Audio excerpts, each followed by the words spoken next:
Shalom, jemaat Tuhan yang terkasih. Kita selalu yakin dan percaya kita punya Bapa yang kekal, Bapa yang selalu memelihara dan mengasihi setiap kita. Apapun keadaan kita saat ini, mari sebentar kita akan ambil waktu, kita mau tenang di hadapan Tuhan, kita mau menyembah meninggikan Dia. Karena ketika kita tenang di hadapan Tuhan, akan ada kuasa yang mengalir, akan ada kuasa yang memulihkan, dan akan ada kuasa yang menyembuhkan setiap kita. Mari berikan yang terbaik saat ini. Sama-sama kita akan berdoa. Terima kasih Bapa. Kami selalu yakin dan percaya Engkau Allah yang selalu ada bagi setiap kami. Allah yang tidak pernah meninggalkan setiap kami. Kami mau berikan yang terbaik saat ini Tuhan. Memuji dan memuliakan nama-Mu. Kami mau tinggal tenang di hadapan-Mu. Kami mau bertemu muka dengan Engkau Tuhan. Kami berikan yang terbaik segenap hidup kami, segenap hati kami. Hanya untuk memuliakan nama Raja di atas segala Raja, Tuhan kami Yesus Kristus. Terima kasih Bapa. Di dalam nama Tuhan Yesus Kristus kami berdoa. Amin.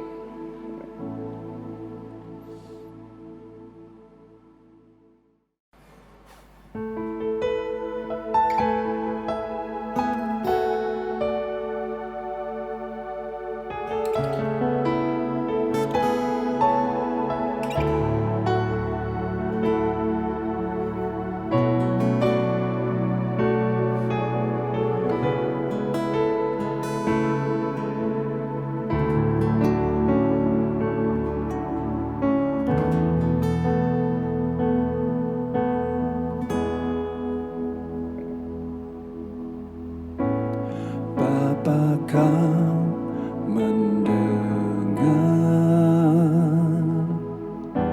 seruan hatiku, tak pernah kau lepaskan dari kasih-Mu.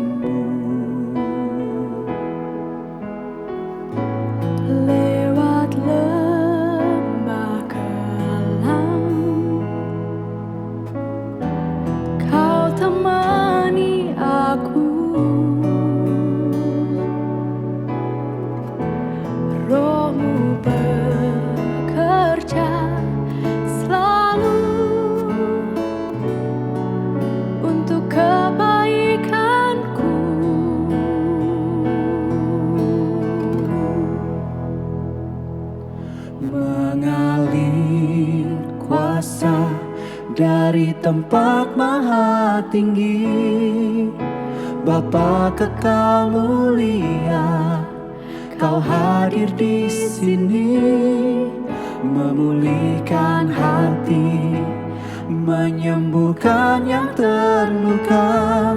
Ku kan tenang bersama-Mu Bapa.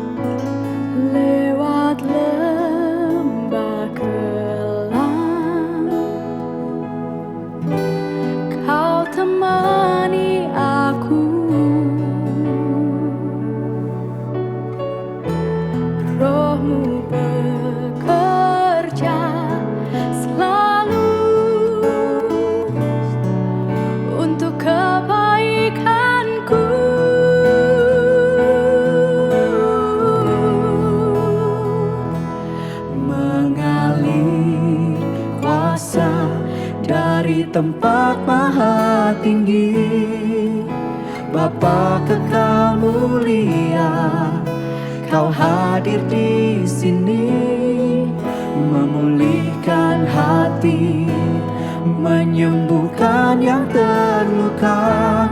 Ku kan tenang bersama-Mu Bapa. Mengalir kuasa dari tempat maha tinggi, Bapa kekal mulia, Kau hadir di sini, memulihkan hati, menyembuhkan yang terluka. Ku kan tenang bersama-Mu Bapa.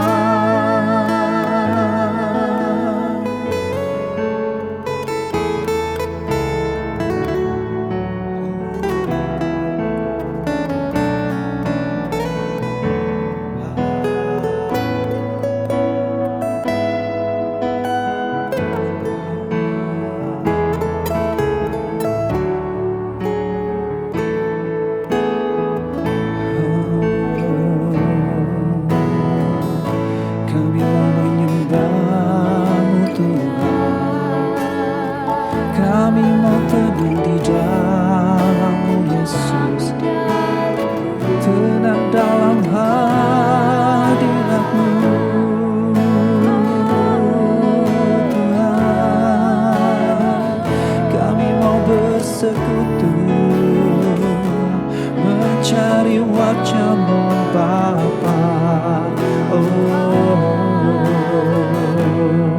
Bawa kami lebih dalam menikmati kebaikan-Mu, menikmati kekudusan-Mu Tuhan. Oh haleluya,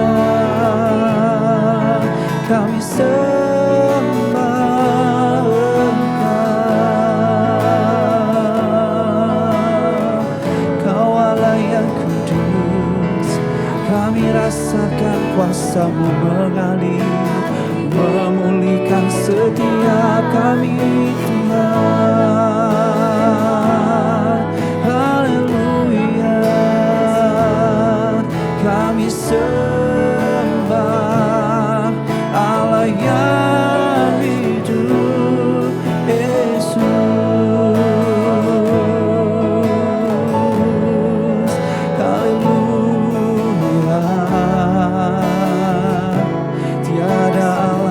Seperti Engkau Tuhan, yang layak disembah Tuhan. Oh,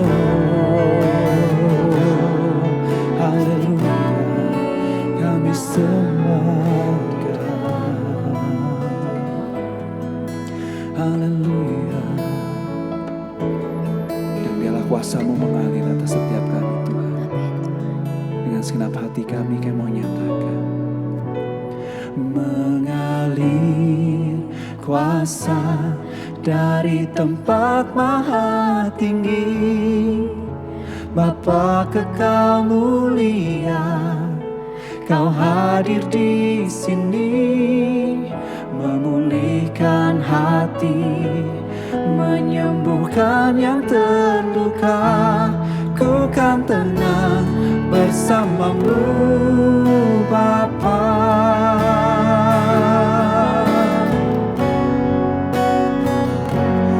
Mengalir kuasa dari tempat maha tinggi, Bapa kekal mulia, Kau hadir di sini, memulihkan hati, menyembuhkan yang terluka. Ku kan tenang bersama-Mu Bapa. Ku kan tenang bersama-Mu Bapa. Ku kan tenang bersama-Mu Bapa.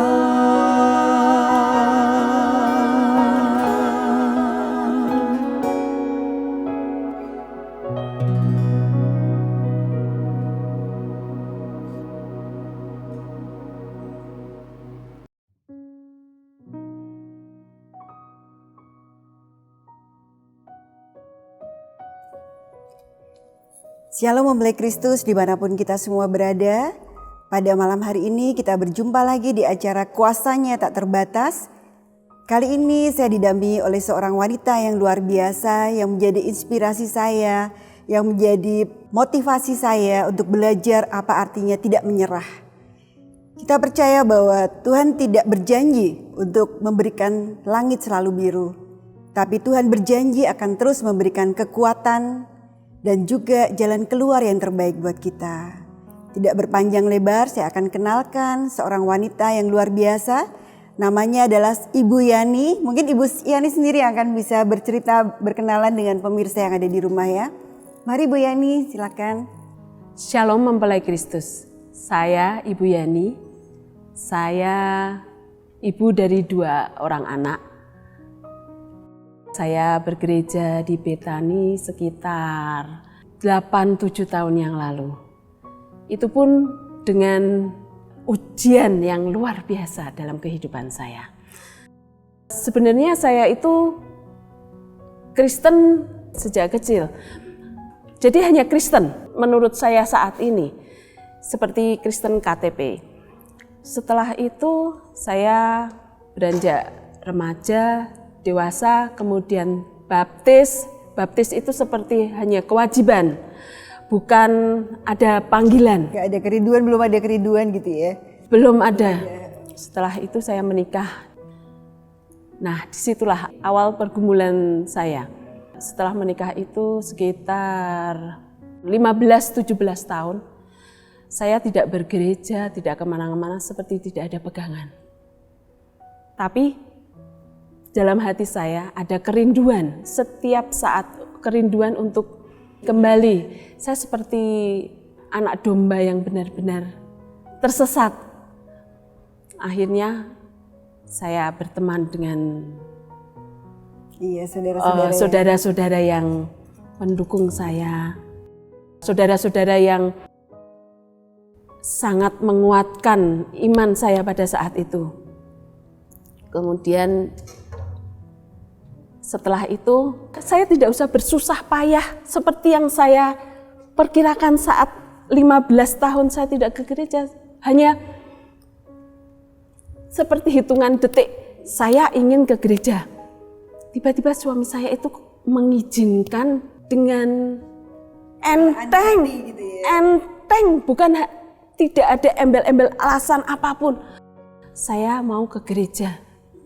Akhirnya suami saya kok bilang, oke, bilang gitu seperti hadiah yang luar biasa. Setelah itu saya ke gereja beberapa tahun, suami saya belum percaya, dia hanya melihat saya. Saya pada saat itu hanya berdoa, Tuhan, saya melakukan bagian saya. Tuhan yang akan melakukan bagiannya. Akhirnya kedua anak saya baptis di Betani, saya baptis ulang di Betani. Tidak tahu kenapa pada malam Natal suami saya bilang, saya ingin ikut kamu ke gereja. Luar biasa ya. Akhirnya ke gereja kita sampai saat ini. Karena saya absen ke gereja sudah beberapa bulan ini, suami saya datang ke gereja sendiri. Suatu awal yang luar biasa ya. Saya percaya walaupun berapa tahun, belasan tahun tidak ke gereja, sampai akhirnya suaminya yang mengizinkan, pasti ada sesuatu yang Mbak Yani ini lakukan ya, Ibu Yani ini kerjakan sehingga bisa membawa saksi di tengah-tengah keluarganya. Nah selanjutnya Bu Yani, sebetulnya ujian apa yang Mbak Yani alami, Bu Yani alami untuk bisa semakin cinta dengan Tuhan dan suami semakin dekat dengan Tuhan ya, bahkan ke gereja pun tidak harus disuruh lagi.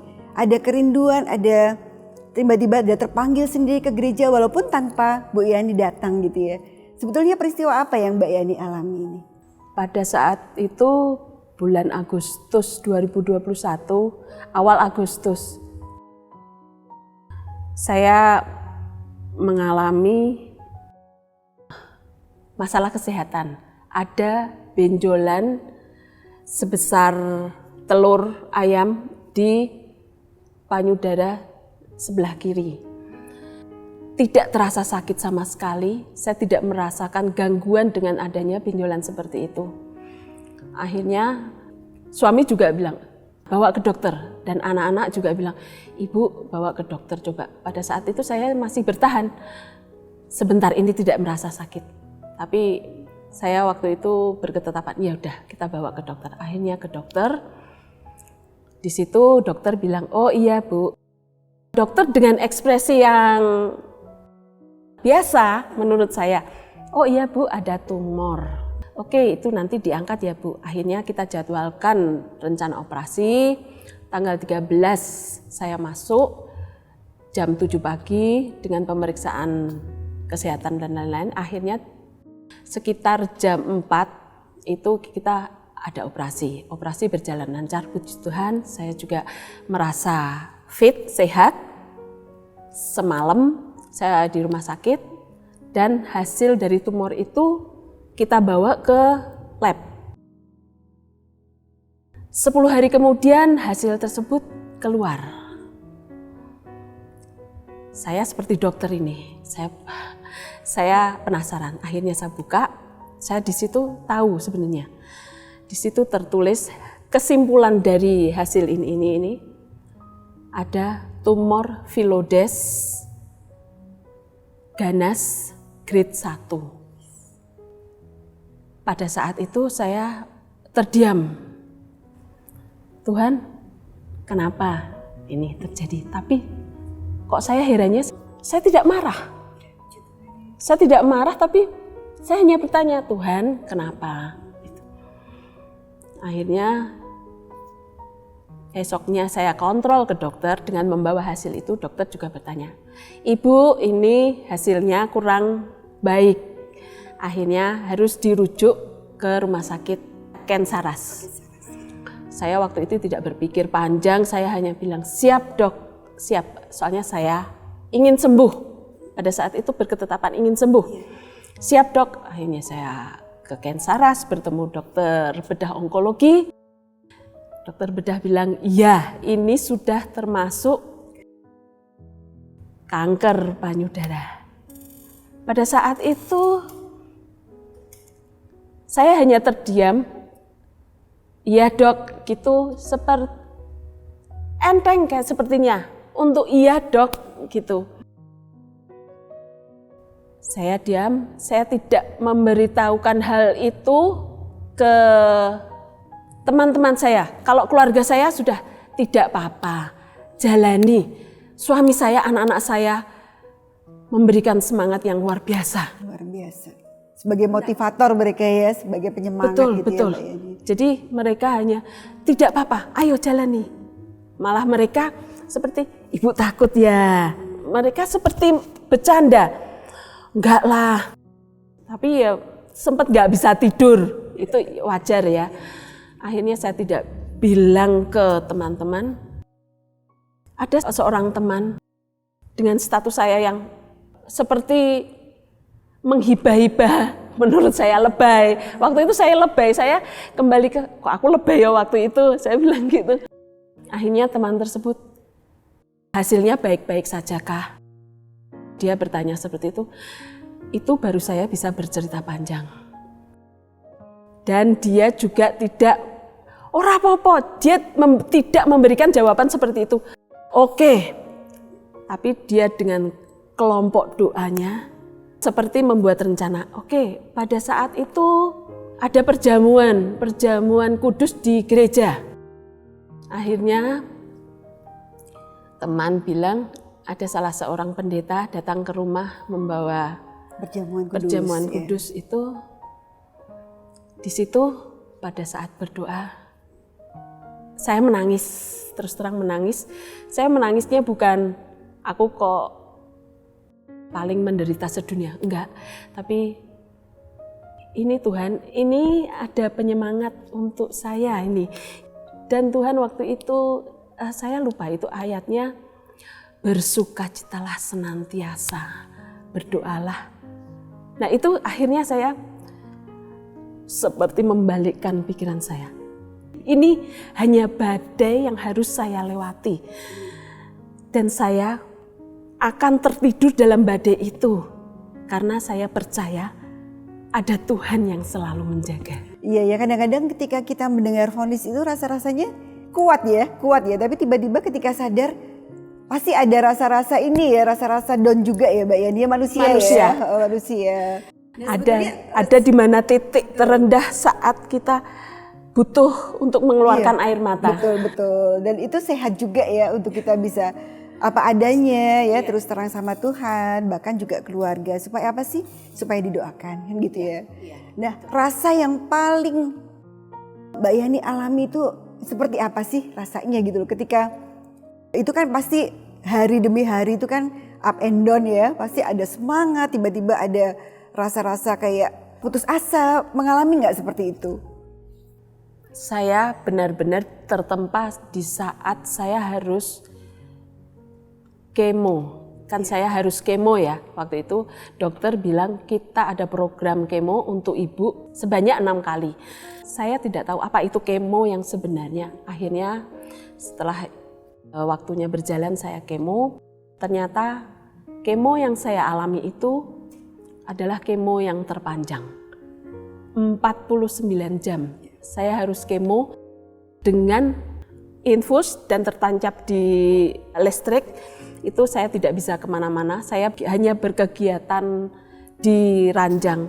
Di situ saya benar-benar merasa satu pada saat pertama kali sendiri. Saya tidak bisa. Akhirnya dengan mengisi waktu saya mendengarkan apapun yang bisa didengarkan. Saya Khotbah-khotbah ya, yang menguatkan pujian. Pujian-pujian saya dengarkan.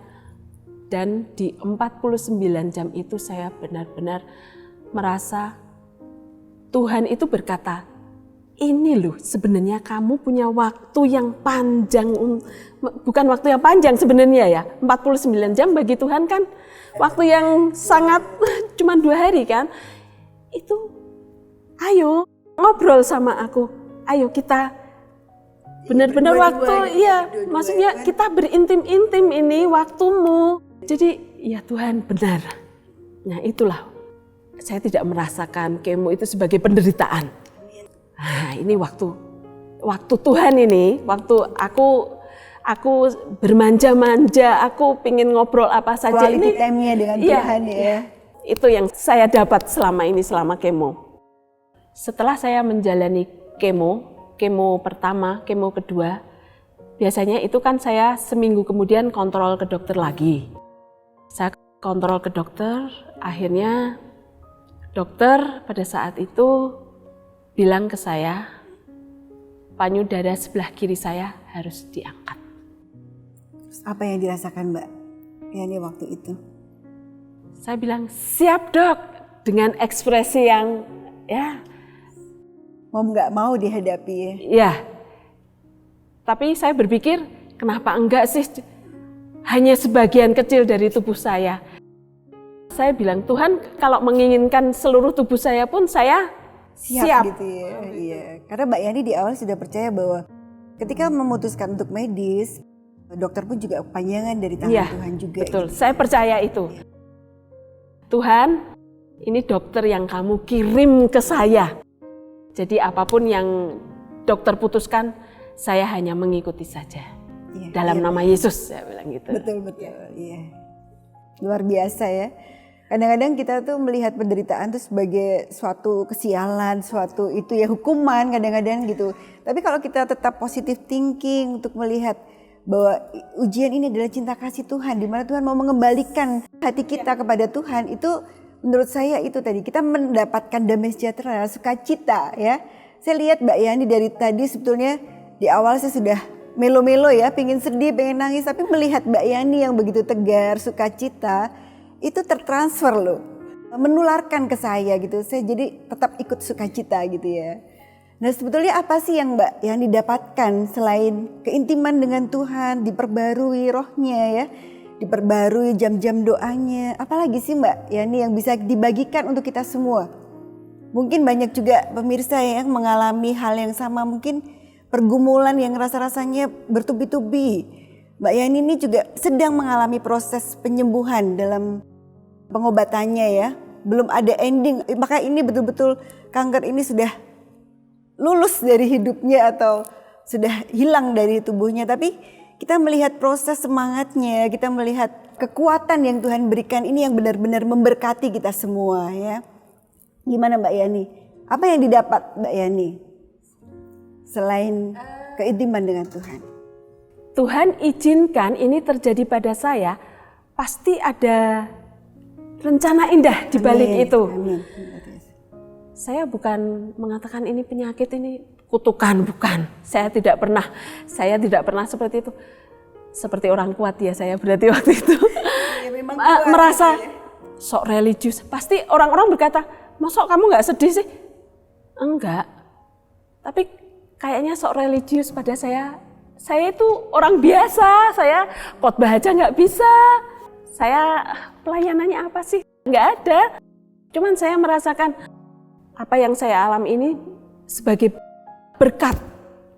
Berkat untuk saya, untuk menjadi berkat bagi banyak orang yang menderita seperti saya. Amin, luar biasa. Jadi jangan jadikan penyakit itu apa ya? Beban. Betul, betul. Enggak. Saya melihat teman-teman saya seperjuangan dengan saya di rumah sakit itu ada yang lebih parah daripada saya. Jadi saya bisa, ayo semangat, saya di rumah sakit gitu, ada yang lebih ringan juga saya, ayo semangat.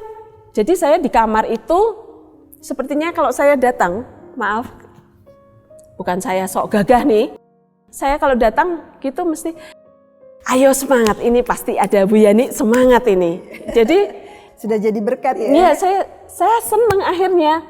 Ada banyak teman yang WA untuk menanyakan, gimana Bu setelah ini saya makannya gimana. Sebenarnya saya bukan orang yang kuat, enggak. Setelah kemo itu pun saya seminggu itu benar-benar yang harus berjuang mengalahkan mual saya. Saya tidak bisa minta doa dengan Tuhan yang muluk-muluk, Tuhan, saya enggak. Cuman satu kadang, kalau saya sampai rumah saya hanya bilang, Tuhan, saya ingin tidur nyenyak malam ini. Cukup bagi saya karena Tuhan sudah memenuhi keperluan saya. Dari awal sampai akhir itu Tuhan memenuhi semuanya. Jadi hanya itu, Tuhan saya mau minta tidur nyenyak. Saya percaya ya Tuhan itu punya maksud yang indah tadi Mbak Yani sampaikan ya. Memang kadang-kadang kita itu kalau merespon dengan benar apa yang Tuhan izinkan, kita bisa melihat pelanginya itu ya, pelangi di mana kita bisa menjadi berkat sungguh-sungguh buat banyak orang yang mengalami hal yang sama dengan kita. Jadi jangan takut ya Mbak Yani ya. Dan saya percaya ketika Mbak Yani ngalami ini, tidak hanya Mbak Yani termotivasi karena kemudian dekat sama Tuhan, tapi juga pasti orang-orang ya, seperti suami, anak-anak pasti sampai saat ini support penuh ya. Itu yang membuat Mbak Yani juga betul sebagai sekali. kayak ibaratnya bahan bakar ya, untuk tetap semangat gitu ya. Suami, anak, teman-teman itu yang tidak saya kira itu luar biasa. Jadi apa yang tidak pernah saya dengar, tidak pernah saya lihat, tidak pernah saya rasakan, itu terjadi semua dalam kehidupan saya. Betul, disediakan Tuhan semuanya ya. Amin, itu luar biasa. Jadi saya tidak takut, saya tidak khawatir. Tuhan yang punya, Tuhan yang ambil seperti itu. Saya tidak takut seperti itu. Dan saya percaya saya pasti sembuh. Amin ya. Luar biasa sekali rasa syukur Mbak Yani ini benar-benar menjadi berkat buat kita semua ya. Bagaimana Mbak Yani bisa memahami rasa syukur yang begitu indah. Mempercayai Tuhan sepenuhnya ya kan. Selain itu juga mengakui bahwa semua ini pasti seizin Tuhan. Dan kalau seizin Tuhan, Tuhan pasti juga tanggung jawab. Seperti itu ya Mbak Yani ya. Iya. Terus ada lagi yang mau disampaikan buat pemirsa mungkin bisa menguatkan terutama untuk orang-orang yang mengalami hal yang sama ya. Satu, jangan takut, hadapi. Kan saya berketetapan untuk medis. Sudah, itu seperti dipercepat Tuhan. Dari Agustus sampai sekarang itu kan waktu yang luar biasa. Jadi percaya Tuhan, mengandalkan Tuhan sepenuhnya, apapun yang terjadi dalam kehidupan kita, Tuhan tetap baik. Amin. Sekarang sampai selama-lamanya. Luar biasa. Iya Mbak Yani, jadi jangan takut, tetap andalkan Tuhan dan tetap percaya. Itu menjadi pesan kita malam hari ini. Jadikan kita juga harus perhatikan teman-teman komunitas kita di mana kita tinggal. Karena ketika kita mengalami ujian seperti yang Mbak Yani tadi rasakan, ternyata komunitas ini juga menjadi bahan bakar penyemangat buat Mbak Yani. Mereka support, mereka doa. Dan itulah ketika kita tidak salah pilih teman ya, itu juga menjadi pembelajaran kita malam hari ini ya. Berkat lain yang saya dapatkan dengan adanya saya seperti ini, itu itu berkat yang ajaib menurut saya. Apa tuh Mbak Yani? Kalau pergi ke gereja, kami selalu berdua. Jarang. Sebelum Mbak Yani sakit ya? Iya, itu pasti berdua. Akhirnya dengan kondisi saya yang saat ini, saya absen ke gereja. Akhirnya suami saya itu tanpa saya suruh, tanpa saya bujuk, dia dengan sendirinya seperti ada panggilan. Itu sepertinya kalau pagi itu dia dengan penuh semangat itu saya harus ke gereja saya.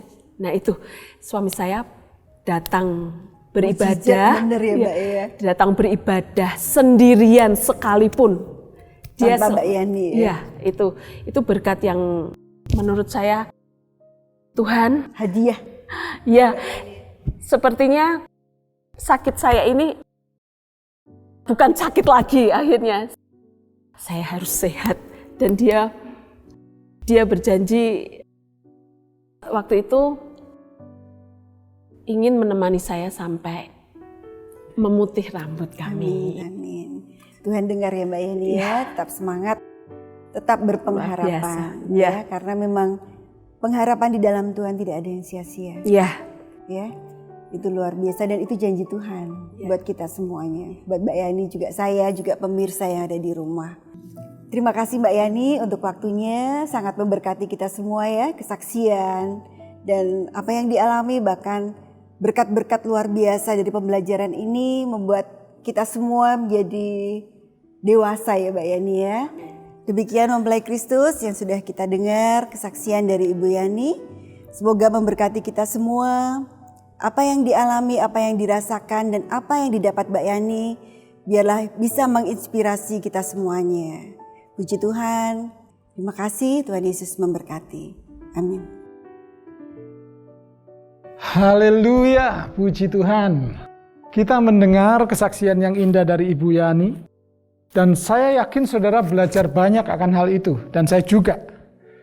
Saya belajar tentang sikap hati yang gembira, yang sukacita. Nah itu yang mau kita pelajari. Kenapa? Firman Tuhan di dalam Amsal pasal 17 ayat yang ke-22 mengatakan begini. Hati yang gembira adalah obat yang manjur. Tetapi semangat yang patah mengeringkan tulang. Nah saudaraku yang dikasihi Tuhan, kata gembira di sini, kalau kita terjemahkan dalam bahasa Inggris, kita bisa menemukan banyak kata. Ada happy, ada joy, ada rejoice, macam-macam. Nah, saudara, kata gembira di sini tidak menggunakan kata happy atau sekedar senang. Karena kalau happy itu dipengaruhi oleh keadaan sekitar yang membuat akhirnya kita menjadi senang, saudara. Nah, saudaraku yang dikasihi Tuhan, makanya ada yang namanya happy hour. Jam-jam senang, yaitu apa? Restoran, tempat dugem, apalagi karaoke, diskotik memberikan happy hour, yaitu apa? Harganya diturunkan supaya kita happy. Tetapi biasanya 2 jam, 3 jam kemudian harganya dinaikkan lagi. Happy kita hilang, saudara. Happy atau senang itu tergantung dari luar sana, yang membuat kita merasa senang seperti itu. Tetapi kalau joy, sukacita yang ditulis di ayat ini berasal dari dalam. Dari mana? Pertanyaannya. Ada joy yang tidak terpengaruh luar. Ada sukacita yang terus muncul dari dalam, tidak terpengaruh keadaan. Seperti Mbak Yani tadi, sakit, bergumul dengan kanker, tetapi masih memiliki semangat sukacita. Dari mana? Itu adalah buah dari hubungan intim dengan Roh Kudus, saudara. Nah, saudaraku, firman Tuhan mengatakan bahwa buah roh, kasih, dan macam-macam. Di dalamnya ada sukacita. Itu buah. Buah itu adalah sebuah hasil dari sebuah hubungan. Misalnya, anak adalah hasil atau buah dari keintiman kedua orang tuanya. Demikian juga sukacita, kalau kita hidup intim dengan Roh Kudus, kita akan mendapatkannya. Nah, saudaraku, Roma 14 ayat 17 katakan gini. Sebab kerajaan Allah bukanlah soal makanan dan minuman, tetapi soal kebenaran, damai sejahtera, dan sukacita oleh Roh Kudus. Nah ini, buah sukacita. Nah saya mau bacakan dalam versi Indonesia masa kini, Roma 14 ayat 17. Kata-katanya gini, sebab kalau Allah memerintah hidup seseorang, apa yang ia boleh makan atau minum tidak lagi penting. Yang penting adalah bahwa orang itu menuruti kemauan Allah, mengalami ketenangan hati dan menerima sukacita yang diberikan Roh Allah. Hubungan intim itu gimana sih? Yaitu tadi, tahu akan kasih Allah, tahu akan perintah Allah, lalu hidup dalam kasih dan perintah Allah itu. Allah yang memerintah hidup kita, kita tidak lagi ambil pusing dengan kehidupan yang ada di sekitar kita, tetapi kita lebih fokus pada Allah. Dan penting adalah bahwa kita menuruti kemauan Allah, kata firman, kita akan mengalami damai, ketenangan hati. Dan tentunya Allah kasih bonus sukacita sebagai buah dari hubungan tersebut. Nah, saudaraku yang dikasihi Tuhan, kembali lagi bahwa sukacita adalah buah dari Roh Kudus. Untuk apa sih tujuannya kita dikasih buah itu? Supaya kita jadi berbeda. Saya katakan berbeda bukan untuk dibanding-bandingkan superioritasnya, tetapi berbeda dalam hal apa? Berbeda dalam hal meresponi persoalan. Respon dalam menghadapi ujian, respon dalam menghadapi penderitaan. Itulah yang membuat anak-anak Tuhan berbeda. Sama seperti Mbak Yani tadi katakan. Banyak orang mengalami hal yang sama, ketemu di rumah sakit dengan orang yang mengalami penderitaan dan penyakit yang sama. Tetapi sebagai anak Tuhan, respon kita harus berbeda. Kenapa? Tetap ada semangat, tetap ada sukacita, tetap memiliki pengharapan. Walaupun mungkin ujian kita lebih sulit daripada ujian orang lain. Penyakit kita mungkin lebih parah daripada penyakit orang lain. Tetapi respon kita harus beda. Karena apa? Kita tidak ditentukan oleh sekitar. Tidak ditentukan oleh kondisi masalah penyakit kita. Kita tidak disetir oleh persoalan hidup kita. Dan sukacita atau kesenangan kita akan hilang. Rasa bahagia kita akan hilang. Bukan.